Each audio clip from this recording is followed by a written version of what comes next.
fait, je prends Levothyrox depuis 1992. Et c'est vrai que bon, l'hypothyroïdie d'Hashimoto, on est souvent un petit peu patraque. Il y a des hauts et des bas, comme on dit. Mais là, depuis le mois d'avril, tout de suite après la première plaquette, 2 semaines après, moi j'ai commencé à ressentir. Mais je mettais pas de nom, j'étais beaucoup plus fatiguée. En fait, mes symptômes ont doublé.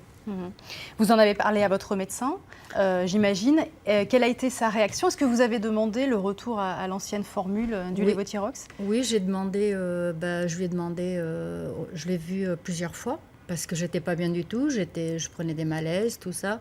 Non, je lui ai dit, c'est pas possible, comment ça se fait que je suis comme ça? Ah ben écoutez, j'ai du mal à savoir ce que vous avez, on nous prend un peu pour des malades imaginaires. Et c'est au mois d'août que j'ai découvert en fait qu'il y avait l'excipient qui avait été changé du Levothyrox. Donc là, j'ai mis un nom sur mes malaises.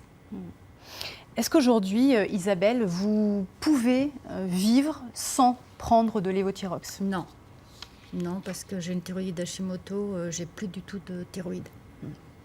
Alors à vos côtés, Isabelle Marquez, le professeur Charles Thivolet, endocrinologue au CHU de Lyon. J'imagine que votre cabinet est surchargé d'appels ces derniers jours, ces dernières semaines. C'est vrai que nous avons été assez sollicités, et je pense en particulier les secrétaires, mais nous avons aussi beaucoup de messages par messagerie, par mail. Et je dois dire que depuis 15 jours, 3 semaines, c'est un élément qui est plus perturbateur qu'autre chose parce que ça nous interroge et on aimerait trouver des solutions. Alors quelles sont les inquiétudes vraiment évoquées par les patients? Ce qui revient le plus? Je crois que c'est cette notion de fatigue et puis surtout le fait d'avoir entendu qu'il y avait possiblement un problème et le besoin d'être rassuré pour déterminer est-ce qu'il y avait un problème ou pas chez eux. Alors j'aimerais qu'on revienne sur une explication tout à fait médicale, en essayant de rester simple et compréhensible pour tous. Qu'est-ce que la thyroïde? On aimerait savoir un petit peu comment ça fonctionne. Dites-nous un petit peu comment fonctionne la thyroïde. Eh bien la thyroïde, c'est une petite glande sur la face antérieure du cou. Elle sécrète des hormones. Ces hormones agissent en périphérie avec le sang et permettent de faire fonctionner beaucoup de cellules dans le corps, notamment les muscles, notamment le cœur, le cerveau. Et donc c'est en fait une hormone qui permet de stimuler la fonction des cellules. Donc très importante de la naissance pendant toute la vie. Donc elle est indispensable. Et l'équilibre thyroïdien est très sensible aux variations de dose notamment. C'est ce qui rend difficile justement le traitement. Exactement. C'est un système qui est très finement régulé avec d'une part cette accélération des cellules dans le corps et surtout un freinage des accélérateurs qui viennent du cerveau, notamment l'hypophyse qui est une petite glande qui sécrète cette fameuse TSH qui est mesurée pour le suivi des traitements et qui est l'accélérateur qui est contrôlé par les hormones thyroïdiennes. Alors le laboratoire Merck qui fabrique donc le Levothyrox détient 95% du marché en France.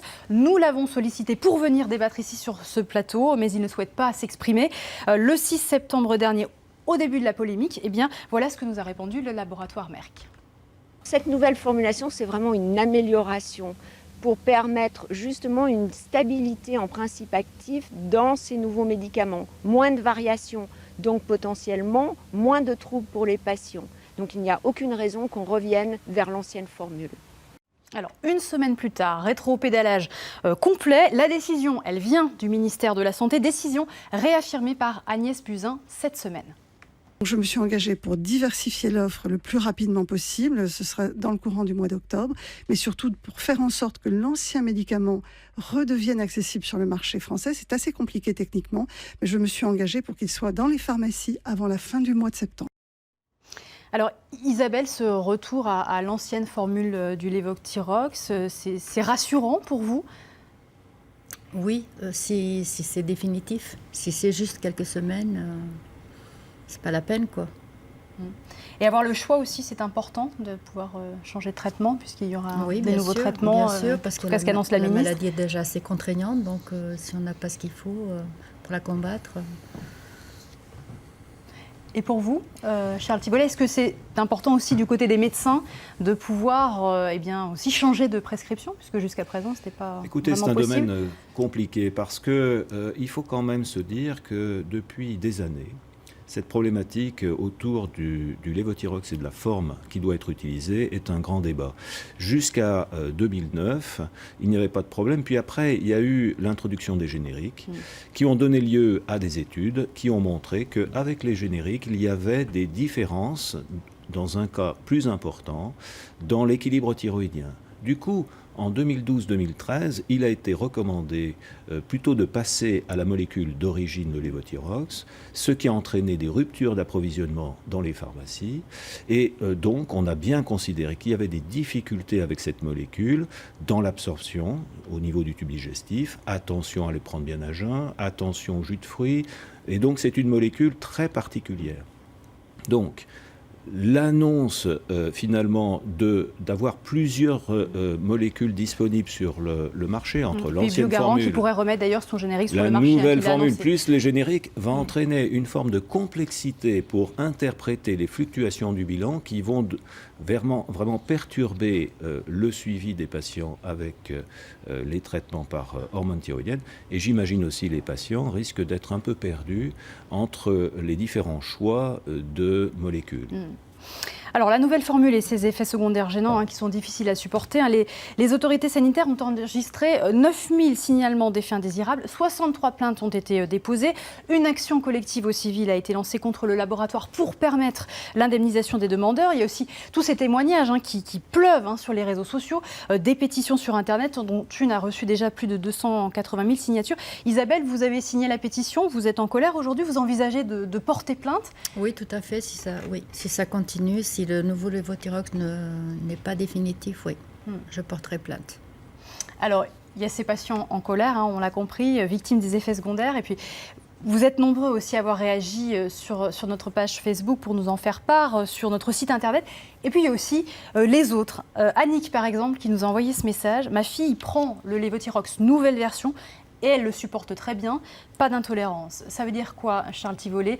Il y a une majorité silencieuse. Aujourd'hui, ce sont 3 millions de patients qui sont traités au lévothyrox. Il y en a pour qui cette nouvelle formule s'adapte très bien, qui s'adapte bien à cette nouvelle formule aussi. Tout à fait. Je pense quand même qu'il faut bien prendre raison gardée, à savoir que ce traitement peut très bien convenir à une grande majorité de personnes. La problématique est de savoir pourquoi et comment interpréter les événements indésirables qui sont survenus. Est-ce que c'est en lien avec le médicament? Est-ce que c'est en lien avec des pathologies autres qui sont survenues entre-temps? Il est important de réfléchir cas par cas pour déterminer s'il y a un lien ou non avec cette nouvelle molécule. La meilleure preuve qui pourrait être obtenue, c'est d'ailleurs ce que recommandent les sociétés savantes, la Société française d'endocrinologie, c'est peut-être de conduire une étude en parallèle avec les deux molécules pour déterminer si vraiment, sur plusieurs mois, il y a une différence dans les effets indésirables. En se voulant peut-être rassurant aussi, pour ne pas créer aussi de psychose. Je crois qu'on a recommandé le fait que, il ne fallait pas interrompre soi-même son traitement. Il ne fallait pas moduler soi-même son traitement. Il faut prendre un avis médical. Et 2, devant des événements, il faut contrôler son bilan thyroïdien. Si on a un bilan thyroïdien qui est perturbé, on ajuste son traitement. Si le bilan thyroïdien n'est pas perturbé, ça donne lieu à une investigation pour comprendre pourquoi. En tout cas, cette nouvelle affaire, elle témoigne de la défiance et du scepticisme envers les médicaments et envers les vaccins aussi, leur efficacité parfois remise en cause. J'accueille donc les deux autres invités de cette émission, Bruno Lina, professeur de virologie, médecin référent sur la grippe, et puis François Blanchardon, il est président régional d'un collectif sur la santé qui regroupe 150 associations d'usagers de la santé.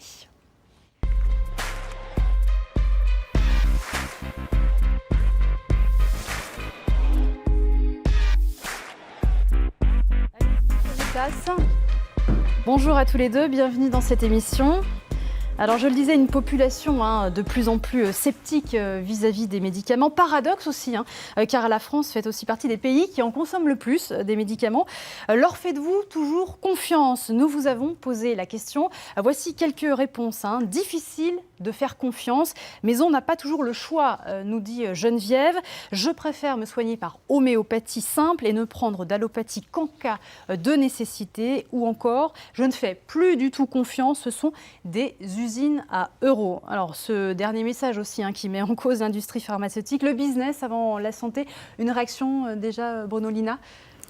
C'est-à-dire que dans le domaine des vaccins, puisqu'on parle plutôt des vaccins, il y a un phénomène qui est observé depuis quelque temps, c'est une défiance vis-à-vis des vaccins, qui est liée à plein de facteurs. C'est difficile d'expliquer vraiment ce qui se passe. Mais un des éléments clés du problème de la vaccination, c'est son succès. C'est-à-dire que plus ces vaccins sont efficaces, plus on a l'impression qu'on peut s'en passer, puisqu'ils ont permis d'éliminer une grande partie des pathogènes qui étaient responsables des grandes épidémies qui survenaient il y a encore 50 ans. Et toute la population qui a moins de 40 ans aujourd'hui a échappé à tous ces phénomènes épidémiques et donc a l'impression que finalement on vaccine contre rien. Or, si on reprend un tout petit peu l'histoire, dans les années 60, les gens faisaient la queue dans la rue pour le vaccin contre la polio.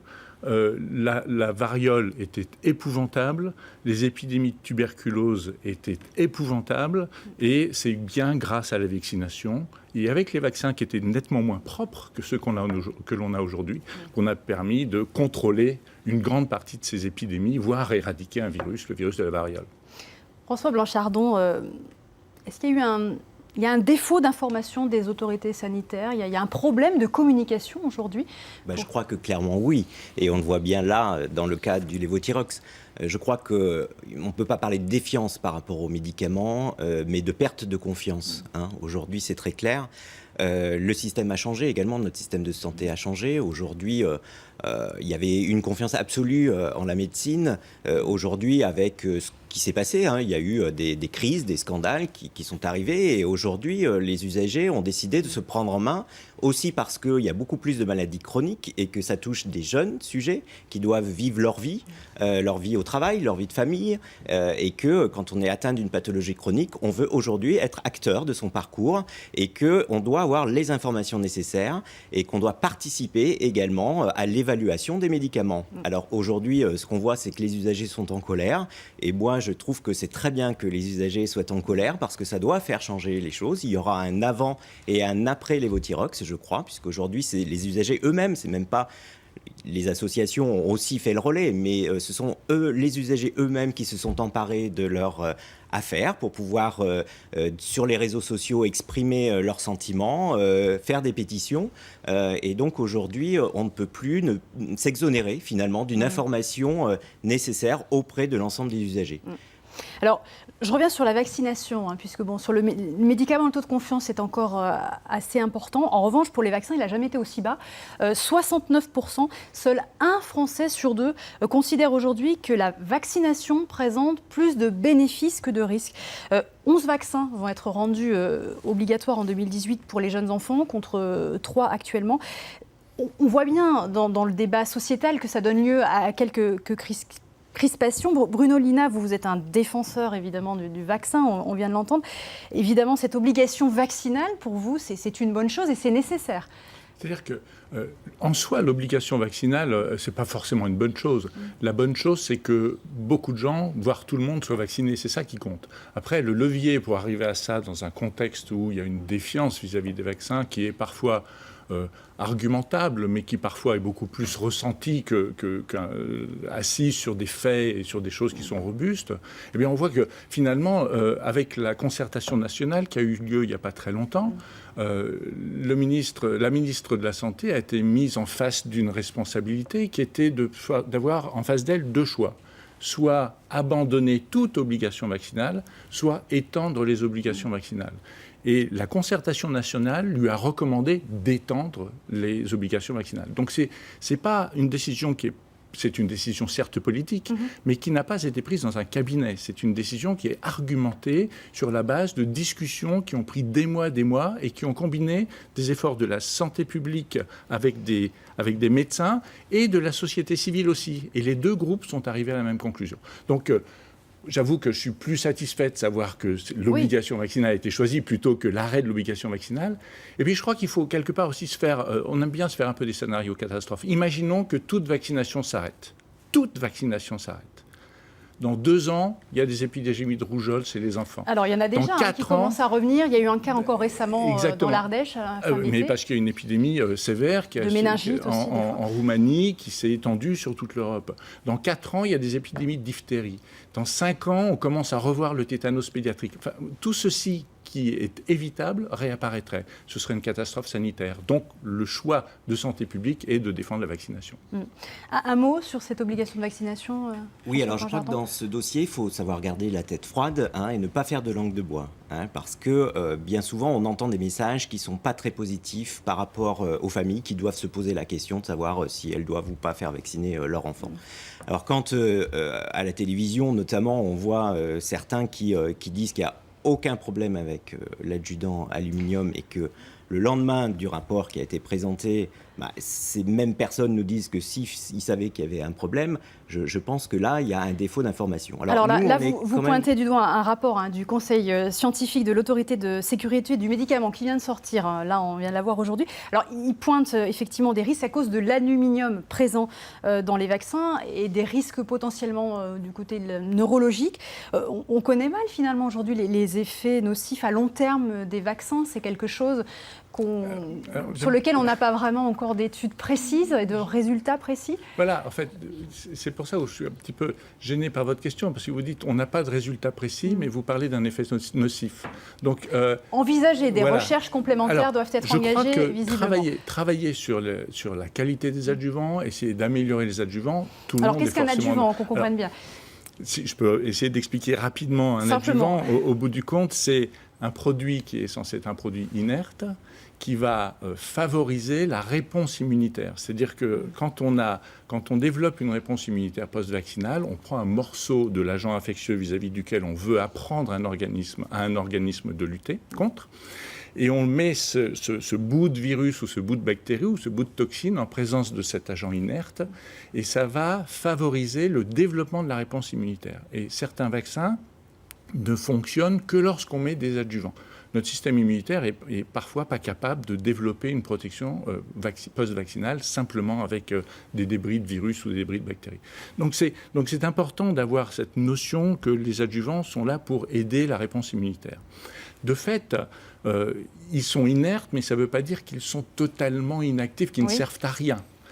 Et tout l'enjeu est de savoir si cette molécule inerte, finalement, et ça c'est la théorie de ceux qui travaillent sur les dépôts de sel d'aluminium, peut à terme devenir un toxique en quelque sorte, ou si, c'est ce que pensent ceux qui croient que ça n'a pas d'impact, c'est certes un dépôt, mais c'est un dépôt qui reste inerte et qui n'a pas de conséquences. Et donc aujourd'hui, il y a une espèce de discussion qui est à la fois un petit peu scientifique, mais surtout très irrationnelle et très passionnée, sur le rôle des dépôts d'aluminium qu'on observe et leur causalité sur des effets secondaires observés. François Blanchardon est peut-être pas tout à fait d'accord avec ce que vous dites. Alors, si, mais ce que je voulais dire par rapport à la vaccination, c'est que pour nous, c'est aussi une forte inquiétude. Cette baisse de la couverture vaccinale, c'est une inquiétude parce que dans la balance bénéfice-risque, il y a quand même beaucoup de bénéfices, on l'a vu, vous l'avez exprimé, mais on ne peut pas s'exonérer quand même de faire une information nécessaire et légitime auprès des usagers. Je crois que cette information, elle est trop souvent limitée au national, que tout reste finalement, les décisions en ce qui concerne la santé, c'est très au niveau national, et puis finalement, en proximité du terrain, ils ne se rendent pas compte des difficultés que cela pose, et il faut... J'allais dire que la santé en région prenne beaucoup plus de poids et qu'on puisse avoir ces discussions-là sur les problématiques en matière des adjuvants, par rapport aux bénéfices et aux risques par rapport à un vaccin. Toutes ces discussions doivent se passer aussi en région. Vous parlez, il faut plus d'informations. Est-ce que les médecins font suffisamment ce rôle-là? Vous avez le sentiment d'informer suffisamment vos patients? Peut-être qu'Isabelle, vous disiez, voilà, vous n'avez pas l'impression d'être toujours bien entendue par votre médecin, par les professionnels de santé? Parce que à chaque fois que je me plains, elle me dit, écoutez, c'est normal, vous êtes malade, voilà, il y a des jours avec, des jours sans, c'est normal, on ne trouve pas de... On dirait que je suis une malade imaginaire, quoi. Alors que voilà, il y a une réelle souffrance, sinon on ne va pas se plaindre, de toute façon. Les médecins jouent suffisamment le rôle d'informateurs, en plus de prescripteurs? Je pense que sur la question de la maladie chronique, il est très important d'écouter les personnes qui sont en face de vous pour les aider, les accompagner. C'est un partenariat. Donc de ce point de vue-là, je pense qu'il est important d'écouter madame dans une consultation et de trouver des solutions. Maintenant, sur l'information et le relais par rapport au lévothyrox, Nous avions eu des informations dès le mois de mars. Nous avons communiqué ces informations à toutes les secrétaires qui prenaient les appels. Maintenant, il n'y a pas eu tellement de relais et on peut se poser la question, est-ce qu'on aurait pu mieux faire? Je pense que c'est le cas. Maintenant, il y a une sorte d'accélération dans la communication. Tous les jours, je reçois un communiqué où sur les sites divers, on a une mise à jour avec des tas de nouveaux textes. C'est peut-être un peu tard. Je pense que c'est sûr qu'on a là, comme disait monsieur, la nécessité de mieux préparer ces changements importants pour 3 millions de personnes. Et donc, s'il y a un enseignement à avoir, c'est peut-être celui-là. Mais surtout, je pense qu'on est là, nous, dans notre métier, de parler, de communiquer, d'expliquer des stratégies que l'on pense être correctes et qui sont importantes pour les patients chroniques, pour avoir confiance dans leur traitement. Pour avoir confiance, alors François Blanchard, donc, comment est-ce qu'on fait concrètement pour retrouver aussi cette confiance? Il faut plus de dialogue, d'interaction avec les autorités de santé, avec les médecins. Comment est-ce que ça peut se faire? J'allais dire que les choses changent aussi, évoluent depuis l'année dernière. Avec la Haute Autorité de Santé, eh bien, les patients peuvent évaluer les médicaments. Donc c'est une avancée très positive, en passant par les associations de santé et d'usagers de la santé. Et donc je pense que j'invite tous ceux qui sont patients ou usagers de la santé à rejoindre les associations, parce que c'est avec ce relais qu'on va pouvoir avoir cette nécessaire évaluation et prise de parole finalement des usagers au contact des autorités de santé. Et ça va dans le bon sens. Bruno Lina, vous le prenez, vous, votre bâton de pèlerin régulièrement pour inciter à se faire vacciner? J'essaie d'être très honnête dans ce que je dis, c'est-à-dire que, de nouveau, on ne peut pas raconter n'importe quoi. C'est-à-dire que, comme vous le disiez, moi je suis en faveur de la vaccination, mais bien évidemment, il y a des effets secondaires à la vaccination, il y a des effets secondaires à tous les traitements que l'on peut administrer ou que l'on peut prendre. Il n'empêche qu'on parlait de balance bénéfice-risque, et il est clair que la vaccination, lorsque l'on regarde, elle a un balance, cette balance, elle pèse très très lourd du côté du bénéfice. Enfin, c'est le bénéfice collectif de la vaccination est gigantesque, donc on ne peut pas remettre en cause cela. En revanche, je suis d'accord sur le fait que individuellement, on est acteur de sa santé et que c'est important de se prendre en charge dans les maladies chroniques, dans les maladies aiguës répétitives aussi, parce qu'on sait qu'on accumule une expérience, et d'avoir finalement quelque chose d'assez robuste pour savoir comment mieux prendre en charge telle ou telle maladie, c'est bien. Après, il y a les maladies qu'on ne voit pas, qui sont celles qu'on a évitées. Et c'est ce que je dis à chaque fois à mes étudiants en médecine. J'aimerais beaucoup que les médicaments, et en particulier les vaccins contre les virus, puissent vous dire « ding, vous avez été protégé », comme on l'a sur l'ordinateur. On ne sait pas. On ne sait que quand il y a un échec, que le vaccin n'a pas marché, mais on ne sait pas quand on est protégé. Or, on est très bien protégé par les vaccins, mais on doit faire attention à ce que l'on fait en campagne de vaccination, on doit prendre en charge sa santé, imaginer qu'on est toujours sur de long terme en termes de santé, et que donc derrière, on se construit finalement son hygiène de vie dans lequel les vaccins ont un rôle clé. Peut-être un mot, Isabelle Marquet, c'est vrai tout ce que vous venez d'entendre. Est-ce que vous vous sentez plus rassurée? Vous avez confiance dans l'avenir? Est-ce que peut-être les patients auront la chance d'être un petit peu plus entendus, mieux organisés, mieux structurés aujourd'hui pour se faire entendre, notamment dans le cas du lévothyrox? Oui, j'espère, parce que là, ce que je leur reproche, en fait, j'accuse personne, mais c'est le manque d'information.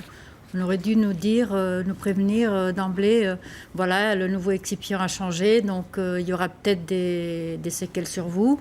Non. Alors, le matin, on avale un comprimé. Je suis désolée, je ne regarde pas la notice à chaque fois, surtout que ça fait 25 ans que je prends le même médicament, donc je ne me suis pas assez méfiée, et on doit être des millions.